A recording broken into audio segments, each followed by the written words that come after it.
Hey guys, we are here with the legendary Corbin, who just went day 2 and won the feature match with Ancient Gear.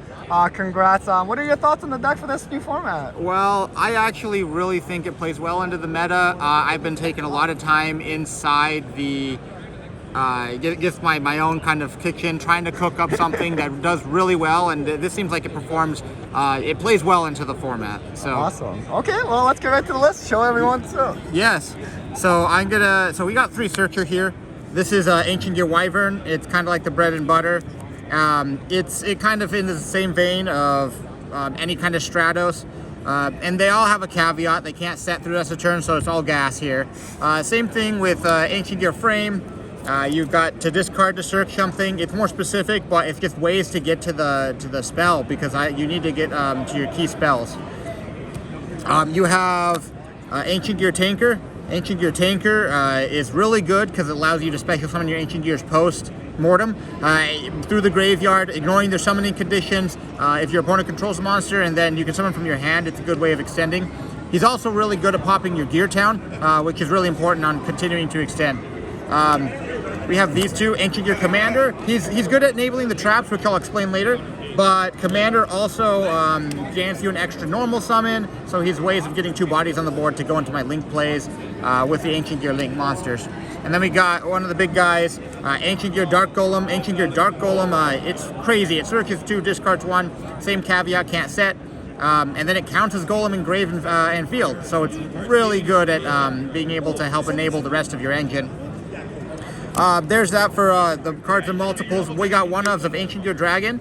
He's actually really cool because he negates spell cards and effects. He kind of works in the same wording as Ash Blossom, where it negates the effect. So even if you had something to prevent the negation of something, this just negates the effect and does that. And also, make sure I am able to push through for game.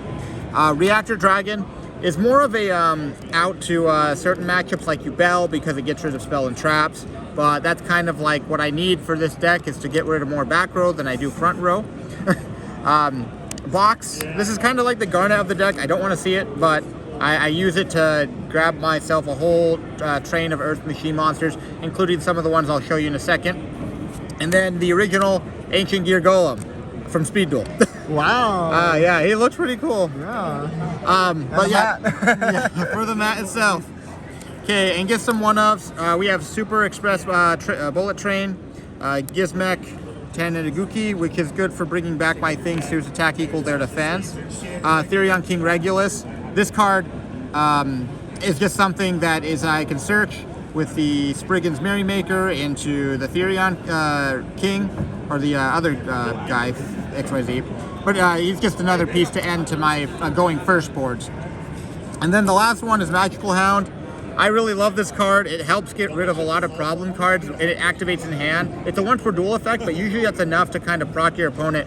I don't know if you saw in that feature match, but I strategically tried to bounce the sequences equipped to get rid of the ability for him to negate cards on my field. So there's that for that. And all of these one-ups are accessible by the spells in my deck. So we're going to go through. This is a huge list. It's 53 cards. So we got Gear Town here. Gear Town is really good. It's not once per turn. It does miss timing in the wrong circumstance, but all the Ancient Gears complement that. So if it gets popped, a lot of things in my deck can pop that, and that's kind of what the goal of the deck is. We got Ancient Gear Catapult. Ancient Gear Catapult is a really good starter. That in conjunction with Gear Town itself is literally 2 monsters plus like oodles of extension. Especially since this ignores summoning conditions, so you can bring out your dragon, you can bring out Golem, and then you're able to actually continue your plays. One of the best cards in the deck is Fortress. This is Sangan summoning on steroids. You can't target, you can't respond, you can't destroy, and if they get rid of it, you're getting Ancient Gear cards back. And I'm just like, this thing is overperformed in like telling my opponents no. We got 2 of the Fusion here. It's really good. It's literally branded Fusion if I have Golem out. And it helps me actually Foolish Burial a lot of the things I need in the graveyard. We got this search spell here, Ancient Gear Advance. Same caveat, can't set. searches for any of my spells and traps. This is kind of like a key starter piece to just get to where I need to. It does a lot for actually what it is, because I contribute my own monsters off to clear my field to then make myself have no monsters, which is kind of how Ancient Gear wanted to start their turn out. Now that's it for the Ancient Gear cards. We have 3 Urgent Schedule, which is like E-Tele for Earth machines, can only attack with machines that turn, but it helps get out things that actually extend my plays, like Tenguki, Magical Hound, and even the Express Bullet Train to help get stuff back at end phase, which is really nice. We got 3 Forbidden Droplet. It's a board breaker deck, so I got to play maximum amount of unresponsiveness and maximum amount of things to stop people. Funnily enough, I did not draw this at all this event. I had to play with Engine alone, so 2 Triple Tactics Thrust and 2 Triple Tactics Talent. That's kind of the baseline here for my package, just to help break boards. We got the 2 Lightning Storm and the 1 Feather Duster. Obviously, self-explanatory if I'm going second.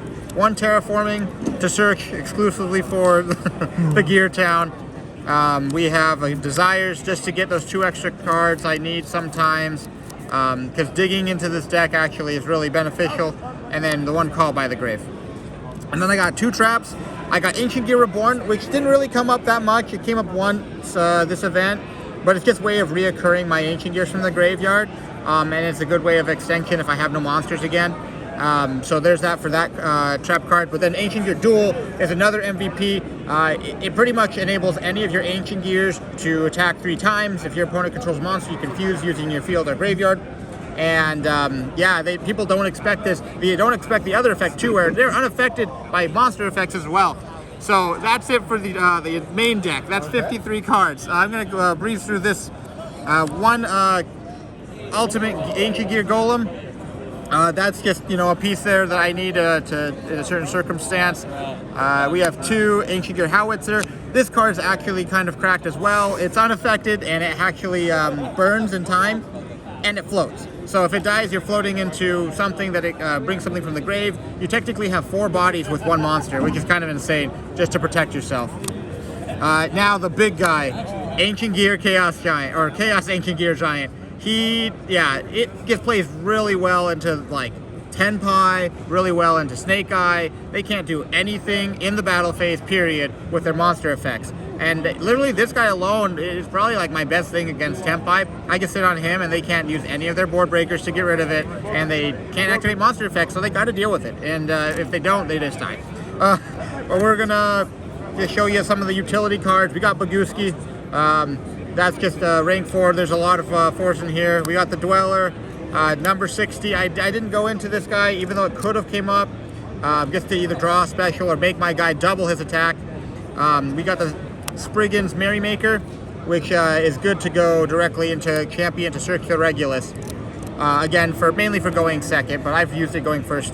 And then Link monsters would be Nightmare Phoenix, Nightmare Griffin, which came up a couple times just to like lock out my opponent from activating their special summon monster effects, so then I can just summon the big guy and attack. This guy's also really cool. He's unaffected by spells and traps and Link monsters, and then you're able to negate cards on the field, which came up a lot. And then 2 Ancient Gear Ballista. Ancient Gear Ballista is really just good extender. I really want to see this in combination with the spells. And then I pop cards on the field to zero out your monster's attack. Anyways, that's it for the entire Ancient Gear deck. I'm really happy. Side deck? The side deck? Oh, you're right. My side deck, it's cheese. It's really cheese. But I'll show you here. There's some tokens. Oh, nice. Oh, wow, that's perfect. Yeah, the Prowler. I got the trio. Yeah, it's just kind of rudimentary stuff. I had to go the Floodgate route mainly. If I'm going second, I play something, and they're probably going to break my monsters, but they usually don't have access to spell and trap removal all the time. So we're going to play the stuff here. We got 1 Rivalry. It goes really good into Snake Eye and a couple other matchups. We got the 2 trap cards I would set off of Thrust, Dimensional Barrier and Different Dimension Ground. We got 3 skill drain, which works really well with Regulus and with the Ancient Gear monster because they all send for cost, so they can still negate stuff under skill drain to protect my own skill drain. This is kind of my try to be a catch-all for Snake Eye and Yubel power filter. It helped me a lot. Sometimes it's just not enough because I don't open up everything I need, but it's still a problem card for people to deal with. No more 1,000 or less attack, no Yubels, no Fiendsmith Requiem. Yeah, they can't go into anything there. 3 Messenger of Peace. Oh no. For 10 pi specifically. If they get rid of my front row, that's my whole logic behind it. Make have multiple layers of ways they need to deal with stuff. And then I got 2 DD Crow, which came up a couple times. It's really good at stopping a whole slew of things, especially this format. If you banish the Lori, or I think against Johnny or Asian Persuasion, he tried to activate the Runic Field spell, and I banished one of his targets, so he couldn't drop. And then 1 Kaiju, Nice. just so I can have like maybe 1 extra thing to get rid of something. But there be it. I really enjoyed this. It was really fun. And Any last shoutouts? oh yeah, I guess my girlfriend, she supported me through all of this. My mom and my family, and I love them all. So Oh, awesome. Well, thank you again. Congrats. Take care.